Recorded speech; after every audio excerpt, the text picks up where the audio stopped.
தேவனுடைய பிள்ளைகளை எல்லாரும் நம்புகிறாங்க.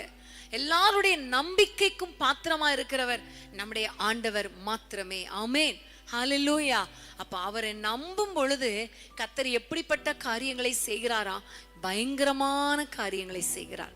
பயங்கரமான காரியங்களை செய்வதனால் நீதியுள்ள உத்தரவு அருளுகிறார். ஹல்லேலூயா. இன்னைக்கு ஒருவேளை நீங்க நினைக்கலாம், என்னுடைய வாழ்க்கையில ஒரு நீதியே இல்லையே, என்னுடைய வாழ்க்கையில என்னை ஆண்டவர் அவ்வளோ கஷ்டப்படுத்தி என்னை ஒருவேளை தலைகுனிய நிலைமையில நான் இருக்கிறேன், என்னை ஆண்டவர் அனுமதிச்சிருக்கிறாரே என்றெல்லாம் நீங்க நினைத்திருக்கலாம்.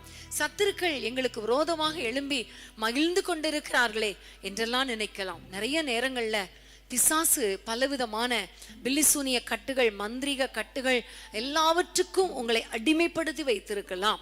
பிசாசினால பாதிக்கப்பட்டு ரொம்ப கஷ்டப்பட்டு கொண்டிருக்கலாம். ஆனா நம்ம ஆண்டவரை நீங்க நம்பும் பொழுது, வேதத்திலே நம்ம பார்க்கிறோம், அவரை நம்பும் பொழுது அவர் பயங்கரமான காரியங்களை செய்து உங்களுக்கு உத்தரவு அருளுவார், உங்களுக்கு நீதி செய்வார். ஆமென், ஹல்லேலூயா.